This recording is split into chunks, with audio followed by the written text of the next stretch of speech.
Welcome to our channel law Kaksha student. आज की वीडियो में हम डिस्कस करने जा रहे हैं relevancy of character in Indian evidence act 1872। यानी कि आज की वीडियो में हम section 52 to section 55 of the evidence को हम कवर करेंगे। अगर हम बात करते हैं कि हमारा कैरेक्टर कब रेलिवेंट होता है, तो सबसे पहले हमें पता होना चाहिए कि कैरेक्टर क्या होता है। Character is a combination of qualities in a person that makes them different from others. Character क्या है? कॉम्बिनेशन है क्वालिटीज का, किसी भी व्यक्ति की क्वालिटीज का। अब जो है क्वालिटीज टर्म है या किस कंटेक्स्ट में यूज करी गई है, यानी कि क्वालिटीज में क्या आ रहा है? Good qualities plus bad qualities. यानी कि कैरेक्टर क्या है? कॉम्बिनेशन है गुड क्वालिटीज का, बैड क्वालिटीज का किसी भी व्यक्ति में, जो क्या करता है? That makes them different from other, यानी कि उस व्यक्ति को दूसरे व्यक्तियों से क्या करता है? अलग दिखलाता है। Like similar occurrence in the past. अब कोई भी आपके एक्ट है, आपने सिमिलर एक्ट पास्ट में भी करा गया है, तो वो भी क्या आएगा?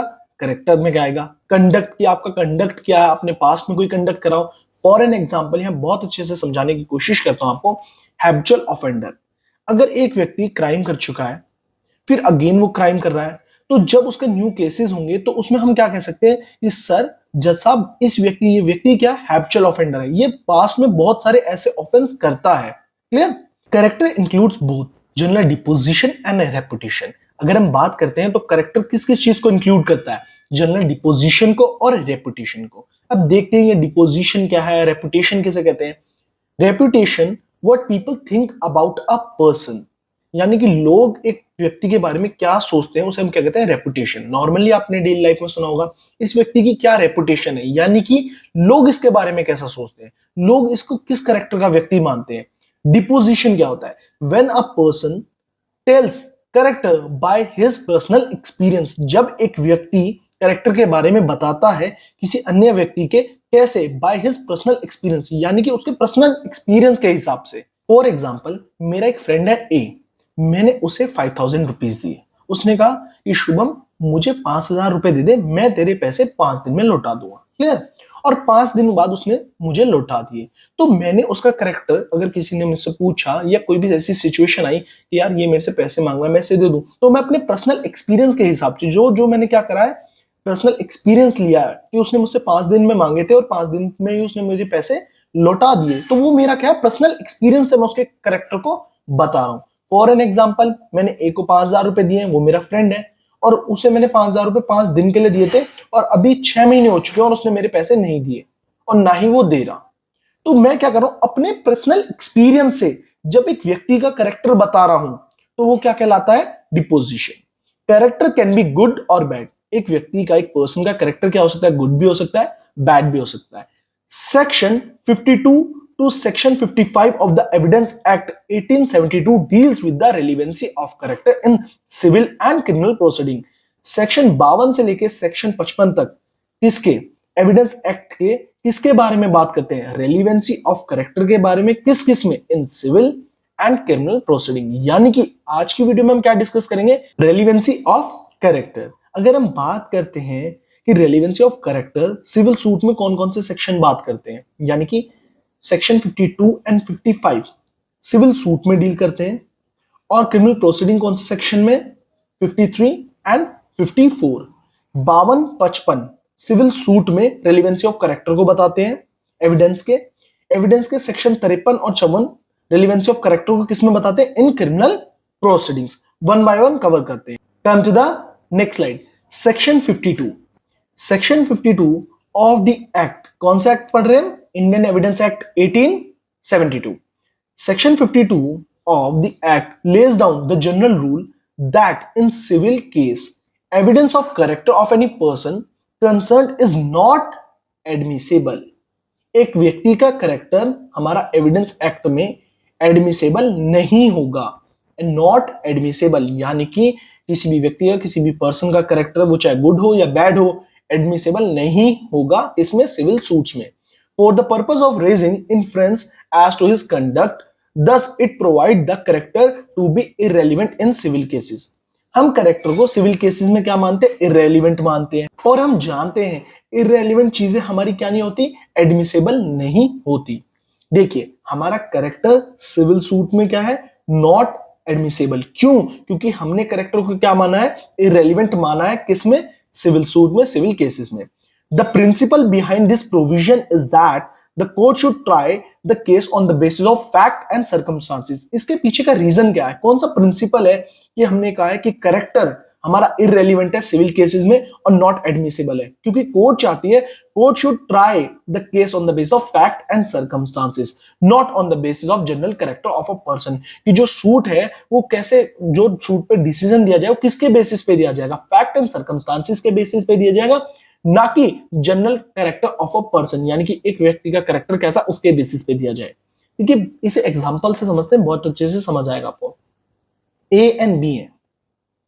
अब ए ने फाइल करा suit of breach of contract, यानी कि सिविल सूट फाइल करा ए के द्वारा, किसके अगेंस्ट में? बी के अगेंस्ट में। अब बी कहता है मैं बहुत अच्छे कैरेक्टर का इंसान हूं, मेरा कैरेक्टर ऐसा नहीं है। तो ये चीज क्या? इररेलेवेंट है। क्यों इररेलेवेंट है? क्योंकि अगर बी का नेचर बहुत अच्छा है, उससे ये कैसे आप प्रूव कर सकते हो कि बी ने कॉन्ट्रैक्ट का ब्रीच नहीं करा होगा, यानी कि कॉन्ट्रैक्ट को नहीं तोड़ा होगा? आप ये कैसे प्रूव कर सकते हो? अगर बी अच्छा व्यक्ति है तो वो कॉन्ट्रैक्ट पूरा ही करेगा।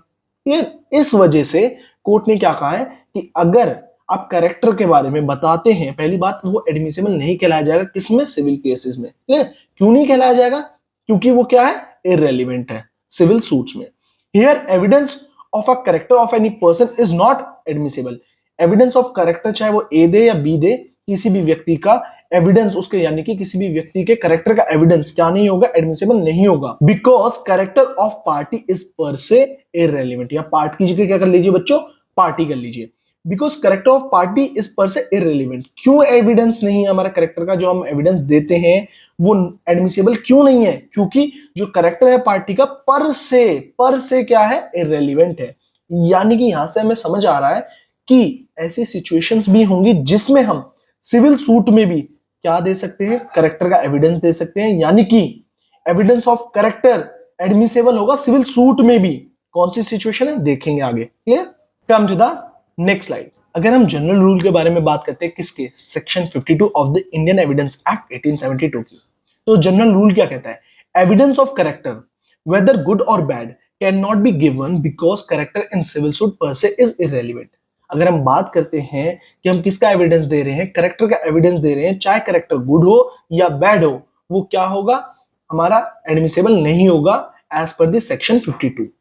किसी भी सिविल सूट्स में अगर हम बात करते हैं एज पर सेक्शन 52 पर से, हमारा जो कैरेक्टर होता है वो क्या होता है? इररेलेवेंट होता है। But there are 3 situation in which character is relevant in civil suit. 3 situations हैं जिसमें कैरेक्टर इसका, पार्टीज का क्या माना जाएगा? रेलिवेंट माना जाएगा। किसमें? सिविल सूट्स में भी। क्लियर?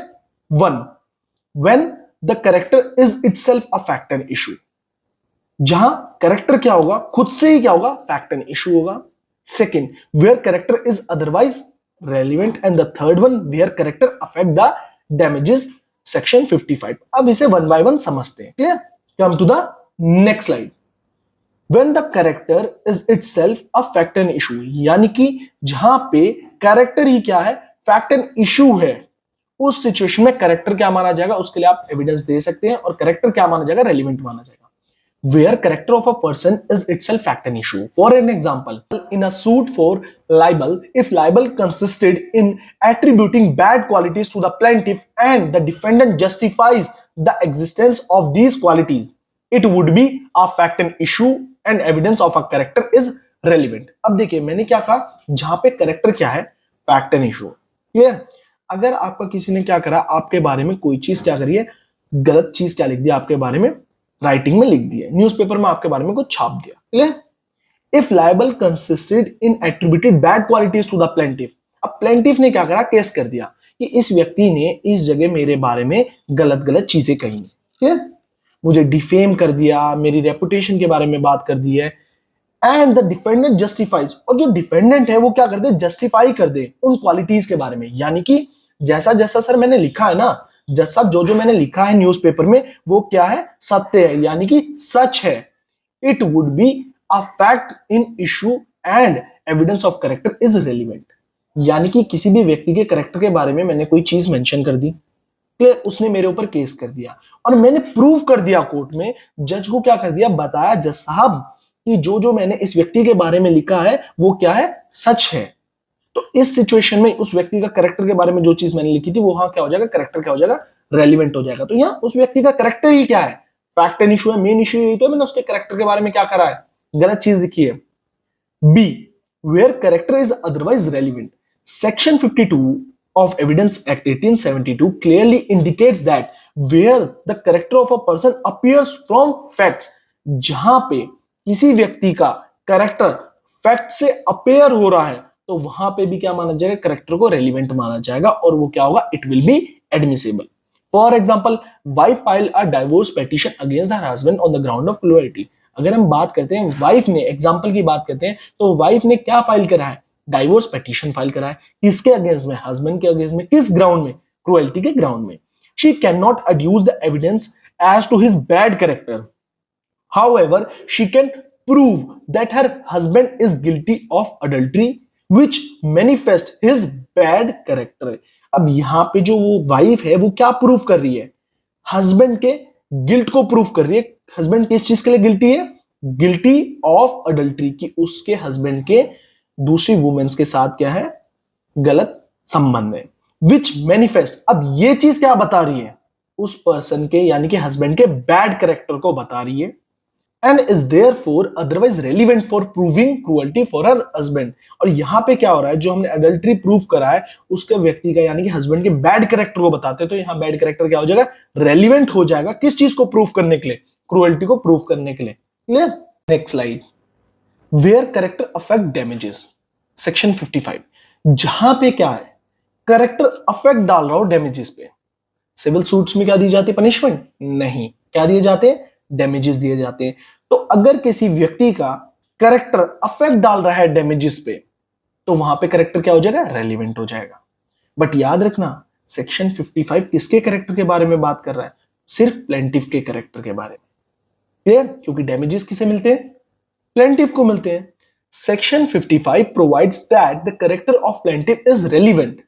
सेक्शन 55 कहता है हमारा एविडेंस एक्ट का कि कैरेक्टर किसका, प्लेंटिफ का क्या है, रेलिवेंट है at the time of deciding quantum of damages to be awarded to him if his character is such that it affects the amount of damages. अगर क्या प्लेंटिफ का कैरेक्टर किस चीज को, हमारे डैमेजेस की अमाउंट को, मनी को, यानी कि कितना उसे मनी मिलेगी या क्वांटम ऑफ डैमेजेस मतलब क्या है, कितने रुपए प्लेंटिफ को डैमेजेस की तरह में दिए जाएंगे, उसमें प्लेंटिफ का कैरेक्टर क्या डालता है, अफेक्ट डालता है उस अमाउंट पे, तो प्लेंटिफ का कैरेक्टर क्या होगा, रेलिवेंट होगा।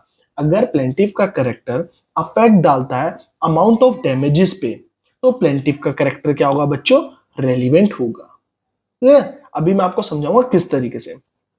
Hence, under section 55, the good or bad character of plaintiff is relevant। एक प्लेंटिफ का गुड कैरेक्टर या बैड कैरेक्टर हमारा रेलिवेंट माना जाएगा in calculating the amount of damages to be granted to him. जो भी अमाउंट उस पर दी जा रही है प्लेंटिफ को डैमेजेस के तौर पे, उस पर अफेक्ट डाल रहा है प्लेंटिफ का कैरेक्टर, तो तब प्लेंटिफ का कैरेक्टर क्या माना जाएगा, रेलिवेंट माना जाएगा। एग्जाम्पल से समझते हैं बच्चों। अगर किसी भी एक व्यक्ति को डिफेम करा गया, अब उसका कैरेक्टर क्या है, उसे किस तरीके से रेपुटेशन मिली गई है मार्केट में। फॉर एग्जाम्पल, अगर मेरे अगेंस्ट में कोई भी क्या करा जा रहा है, मेरे बारे में गलत चीज लिखी जा रही है या कुछ भी चीज बोली जा रही है, या जब मैं एक मेरी सिचुएशन में अगर मेरे डैमेजेस जो मुझे मिलेंगे उसमें मेरा कैरेक्टर क्या एक अफेक्ट डाल रहा है अमाउंट ऑफ डैमेजेस पे, तो वहां पे मेरा क्या होगा, कैरेक्टर क्या होगा, रेलिवेंट होगा। जैसे अगर कोई भी मैंने सूट करा किसी भी व्यक्ति पे और वहां पे क्या है, मुझे डैमेजेस मिलेंगे, मैंने किसी भी व्यक्ति पे ए पे सिविल सूट फाइल करा, अब मुझे उससे क्या चाहिए थे, मैंने करा क्लेम, क्या करा मैंने, डैमेजेस। अब मेरा कैरेक्टर, मैं कैसा हूं, मेरे क्या कंडक्ट है, कोई सेम ट्रांजेक्शन है पास में या नहीं है, उस चीज से जो अमाउंट ऑफ डैमेजेस है वो क्या हो रहे हैं, चेंज हो रहे हैं, यानी कि अफेक्ट में हो रहे हैं, शायद डैमेजेस बढ़े हैं शायद घटे, तो मेरा कैरेक्टर क्या हो जाएगा, रेलिवेंट हो जाएगा। Section 55 is an exception to the general rule contain in section 52 that character is irrelevant in civil cases. जो सेक्शन 52 था इसका एविडेंस एक्ट का, क्या कहता था, कैरेक्टर क्या है हमारा, इररेलेवेंट है और एडमिसिबल नहीं होता, किसमें, सिविल सूट में। यही था हमारा सेक्शन 52 का general rule.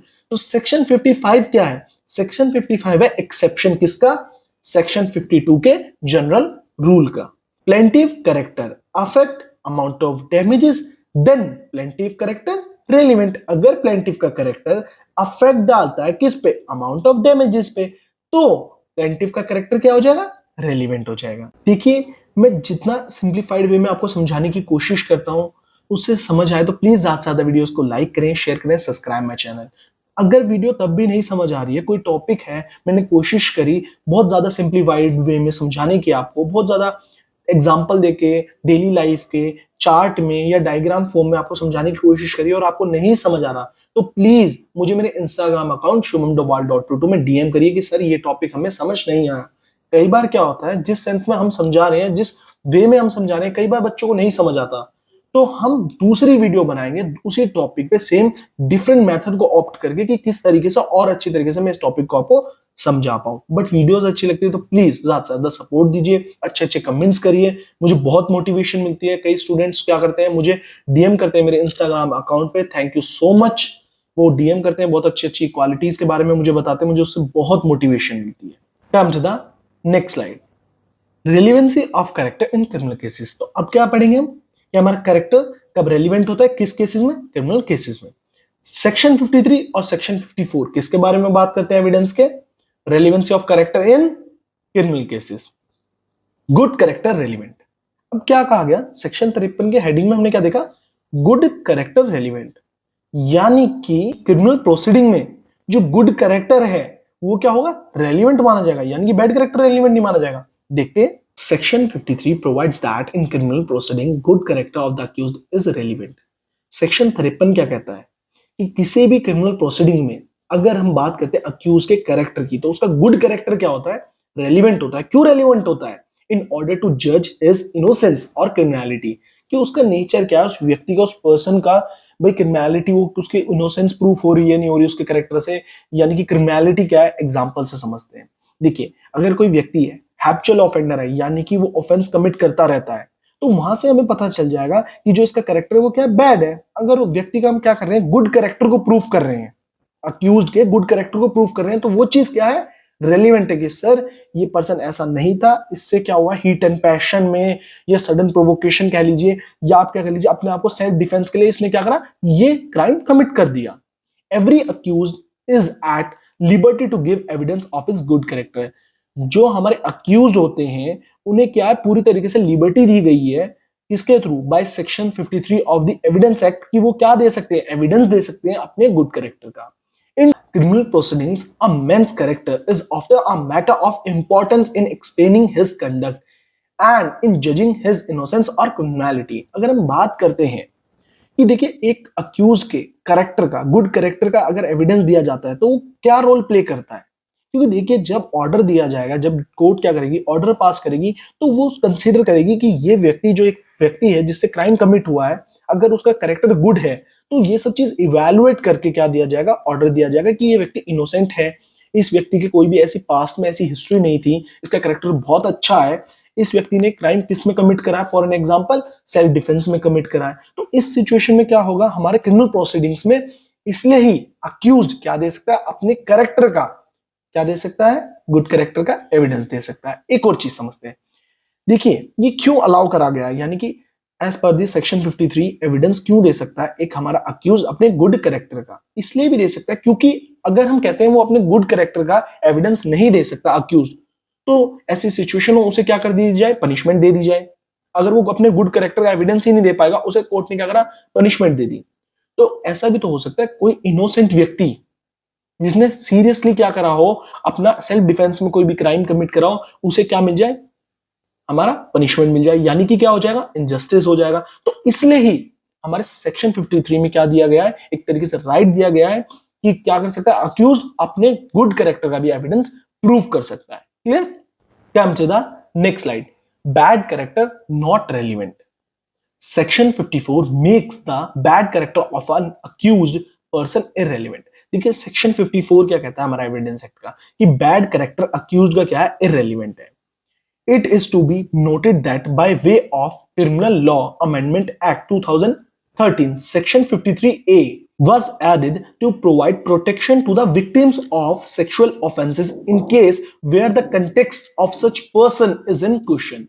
The evidence of character or previous sexual experience of the victim with any person is irrelevant. In such case, the object is to prevent harassment of such victims during the trial. अगर हम बात करते हैं जो हमारा section 53A है Indian evidence act का, ये कैसे किस अमेंडमेंट के थ्रू ऐड हुआ था? By criminal law amendment act 2013 में ये क्या करा गया था? ऐड करा गया था। कौन सा सेक्शन? Section 53A। अब ये किसके बारे में बात करता है? ये प्रोटेक्शन प्रोवाइड करता है किसे? Victim of sexual offence in case where the consent of such person is in question. For an example, कोई भी हमारी प्रोस्टिट्यूशन थी, क्यों ऐड हुआ था? जो हमारी प्रोस्टिट्यूशंस थी, यानी कि जो वुमेन्स क्या करती थी, सेक्सुअल एक्टिविटीज में क्या करती थी, इंडल्ज रहती थी, अगर वो विक्टिम है किसकी? सेक्सुअल ऑफेंस की, तो बैड कैरेक्टर क्या नहीं माना जाएगा? रेलिवेंट नहीं माना जाएगा। क्यों नहीं माना जाएगा? हम ये नहीं दे सकते, ये कैरेक्टर नहीं दे सकते कि इस वुमेन के क्या थे, ये वुमेन सेक्सुअल एक्टिविटीज थी, इसके पास्ट एक्सपीरियंस क्या है, ये सेक्सुअल एक्टिविटीज करती थी, तो ये रेप नहीं माना जाएगा। रेप माना जाएगा क्योंकि अगर वुमेन कहती है कि उसकी कंसेंट नहीं थी। आप समझ पा रहे हैं? कोई भी वुमेन है, उसके पास्ट एक्सपीरियंस में वो कुछ भी एक्टिविटीज करती थी, क्लियर? अगर उसने ये कह दिया और उसने प्रूव कर दिया कि मेरी कंसेंट नहीं थी, इस व्यक्ति ने क्या करा है, मेरे साथ क्या करा है, रेप कमिट करा है, तो वो पर्सन लाइबल होगा। वो पर्सन क्या प्रूफ नहीं कर सकता? बैड कैरेक्टर, उस वुमेन का बैड कैरेक्टर की ये पास्ट में ऐसे एक्सपीरियंस है, इसका पास्ट एक्सपीरियंस क्या कर सकता है, यानी कि सेक्सुअल एक्टिविटीज में इंडल्ज थी, ये प्रूफ नहीं कर सकता, ये हमारा एडमिसिबल नहीं होगा। The evidence of character or previous sexual experience of the victim with any person is irrelevant in such cases. For an example, वो prostitution क्या है, उसके past में experience क्या है, उसके previous sexual experience है, मतलब previous sexual experience का मतलब कि वो woman क्या थी, sexual activities करती थी, उसका character था bad था, किसी और व्यक्ति के साथ sexual experience है, तो ये सब चीज एक व्यक्ति proof नहीं कर सकता, ये सब चीज क्या होगी, irrelevant होगी। The object is to prevent. अब ये ऑब्जेक्ट क्या था इसका, 53A लाने का ऑब्जेक्ट क्या था? कि प्रिवेंट कर सके ऐसे विक्टिम्स को ट्रायल के समय पर उनका हरेसमेंट ना हो। क्योंकि देखिए क्या होता था, कोई भी वुमेन है, वो किस एक्टिविटीज में थी, सेक्सुअल एक्टिविटीज में इंडल्ज थी, तो उसके साथ क्या कर दिया जाता था, रेप कमिट कर दिया जाता था। और क्या कह दिया जाता था कि ये लड़की क्या है, ये वुमेन क्या है, बैड कैरेक्टर की है। उसके पास्ट एक्सपीरियंस बोल लीजिए, प्रीवियस सेक्सुअल एक्सपीरियंस कह लीजिए, वो प्रूफ कर दिए जाते थे कि ये वुमेन क्या है, ये एज अ सेक्सुअल वर्कर है ये। तो इस सिचुएशन में क्या होता था, उनका क्या होता था, हरेसमेंट होता था। इस चीज को प्रिवेंट करने के लिए, रोकने के लिए क्या ऐड हुआ, section 53A। Clear? When bad character becomes relevant. अब क्रिमिनल केसेस में बैड कैरेक्टर भी कब रेलिवेंट हो जाता है, देखते हैं। 1, to rebut prior evidence of good character. यानी कि क्या है, देखिए आपने कोई भी एविडेंस दिया अपने गुड कैरेक्टर का, उसे रिबट करने के लिए आपके बैड कैरेक्टर का एविडेंस देना, वो क्या होगा, रेलिवेंट माना जाएगा। देखिए stage number 1 prosecution evidence, stage number 2 defence evidence. अब प्रोसिक्यूशन एविडेंस स्टेज में, यानी कि स्टेज नंबर 1 में प्रोसिक्यूशन ने अपने गुड कैरेक्टर का क्या दे दिया, भाई एविडेंस दे रखा है। तो डिफेंस स्टेज में, यानी कि हमारी कह लीजिए डिफेंस एविडेंस, जब डिफेंस क्या देगा, एविडेंस देगा, तो वो उस गुड कैरेक्टर को प्रूव करने के लिए उस व्यक्ति के क्या, बैड कैरेक्टर का क्या दे सकता है, एविडेंस दे सकता है। क्लियर? तो यहां पे क्या होगा, बैड कैरेक्टर क्या माना जाएगा, रेलिवेंट माना जाएगा। अगर मैंने कहा कि मैं बहुत अच्छा इंसान हूं, मैं ये हूं, मैं वो हूं, अपने गुड कैरेक्टर के बारे में क्या दे रहा हूं, एविडेंस दे रहा हूं, तो डिफेंस क्या कर सकता है, डिफेंस एविडेंस दे सकता है उस गुड कैरेक्टर को क्या, बैड कैरेक्टर को प्रूव करने के लिए। तो यानी कि बैड कैरेक्टर का क्या दे सकता है, एविडेंस दे सकता है। और जब वो बैड कैरेक्टर का एविडेंस देगा, वो क्या माना जाएगा, रेलिवेंट माना जाएगा। Clear? Come to the next slide. Where the bad character of the accused itself is a fact and issue. अगर व्यक्ति का बैड कैरेक्टर, यानी अक्यूज का बैड कैरेक्टर ही क्या है, खुद में ही फैक्ट एंड इशू है, तो इस सिचुएशन में बैड कैरेक्टर क्या हो जाएगा, रेलिवेंट हो जाएगा। एग्जांपल से समझे। For example, in an inquiry under section 110 of CRPC relating to a habitual offender. अगर हम बात करते हैं किसकी, सेक्शन 110 की, किसके, CRPC के, जो किसके बारे में बात करता है, किससे रिलेटेड है, सेक्शन हैबिचुअल ऑफेंडर से रिलेटेड है। The character of the accused is in question. जो कैरेक्टर है अक्यूज का, वो खुद में ही क्या है, क्वेश्चन में। तो इस सिचुएशन में एविडेंस दे सकते हैं, और वो एविडेंस क्या माना जाएगा, बैड कैरेक्टर का एडमिशन माना जाएगा, और बैड कैरेक्टर क्या माना जाएगा, रेलिवेंट माना जाएगा। क्योंकि हम क्या कह रहे हैं, हम बताएंगे कि ये व्यक्ति क्या हैबिचुअल ऑफेंडर है, इसने बहुत सारे इस तरीके के या अलग अलग तरीके के क्या करें, क्राइम कमिट करें, ये हैबिचुअल है, यानी कि ऑफेंस करने के लिए क्या है, हैबिचुअल है, इस आदत है ऑफेंस करने की, ये बहुत टाइम से क्या कर रहा है, ऐसे ऑफेंसेस कमिट कर रहा है। क्लियर? तो इस सिचुएशन में क्या होगा, बैड कैरेक्टर क्या हो जाएगा, अक्यूज का रेलिवेंट हो जाएगा। क्यों हो जाएगा? क्योंकि bad character of the accuse itself is a fact and issue. Third, previous conviction is relevant as evidence of bad character. Therefore, bad character can be proved by previous conviction. अगर हम बात करते हैं previous conviction के बारे में, तो वो भी क्या है, हमारी relevant होती है इसके evidence में as evidence of bad character. यानी कि हम ये चीज प्रूव कर दें कि ये पर्सन प्रीवियसली भी क्या हुआ है, कन्विक्टेड हुआ है, तो ये चीज भी क्या हो जाएगी, रेलिवेंट हो जाएगी। और ये किस चीज का एविडेंस है? As evidence of bad character. Come to the next slide. अब एक बार बेयर एक्ट से भी लाइन टू लाइन कवर कर लेते हैं सेक्शंस को। Section 52 in civil cases, character to prove conduct imputed irrelevant. In civil cases, the fact that the character of any person concerned in such as to render probable or improbable any conduct imputed to him is irrelevant except insofar as such character appears from facts otherwise relevant. तो इसमें क्या कहा गया है, अगर हम बात करते हैं सिविल केसेस की, तो करेक्टर क्या होगा, इरेलीवेंट कहलाया जाएगा जब हम किस लिए करेक्टर को प्रूव कर रहे हैं, कि किसी भी कंडक्ट को या इंप्यूटेड करेक्टर प्रूव कर रहे हैं, तो वो क्या कहलाया जाएगा, हमारा इरेलीवेंट कहलाया जाएगा, नॉट एडमिसेबल होगा। एक्सेप्ट सिचुएशन क्या है, जहां हमारा करेक्टर अपीयर हो रहा हो फैक्ट से, तो वहां पे क्या होगा, हमारा करेक्टर रेलिवेंट होगा। सेक्शन 53 इन criminal cases previous good character relevant. अगर हम बात करते हैं क्रिमिनल केसेस की, तो जो प्रीवियस गुड कैरेक्टर है वो क्या हो जाएगा, रेलिवेंट हो जाएगा। In criminal proceeding the fact that the person accused is of a good character is relevant. अगर हम बात करते हैं क्रिमिनल प्रोसीडिंग्स की, तो अगर हम प्रूव कर रहे हैं अक्यूज के कैरेक्टर को, तो वो क्या कहलाया जाएगा, रेलिवेंट कहलाया जाएगा। Come to the next slide. Section 53 क्या कहता है, 53A एविडेंस ऑफ करेक्टर और previous sexual experience not relevant in certain cases. अगर हम बात करते हैं एविडेंस देना करेक्टर का या प्रीवियस सेक्सुअल एक्सपीरियंस बताना, तो वो क्या माना जाएगा, नॉट रेलिवेंट माना जाएगा। जैसे कौन कौन से केसेस हैं, ये आपको सभी केसेस हैं, एक बार रीड आउट कर लेना। नॉर्मली बता रखा है, रेप का केस है सेक्शन 376 डी, गैंग रेप, तो ये सब चीजें हैं। क्लियर? इसमें क्या कहा गया था, where the question of consent is an issue. अगर क्वेश्चन उठ रहा है किसका, कंसेंट का, कि उस वुमेन का, यानी कि जो विक्टिम है सेक्सुअल ऑफेंस का, उसकी कंसेंट थी या नहीं थी, वो किस में है, क्वेश्चन में है। तो अगर आप बैड कैरेक्टर प्रूव कर रहे हो या उसका प्रीवियस सेक्सुअल एक्सपीरियंस प्रूव कर रहे हो, तो वो क्या हो जाएगा, इररेलेवेंट माना जाएगा। Clear? Come to the next section 54 previous bad character not relevant except in reply. यानी कि अगर आप बैड कैरेक्टर का क्या दे रहे हैं, एविडेंस दे रहे हैं किसी भी क्रिमिनल प्रोसीडिंग में, तो वो क्या माना जाएगा, नॉट रेलिवेंट माना जाएगा। किस सिचुएशन में, अगर आप रिप्लाई में दे रहे हैं।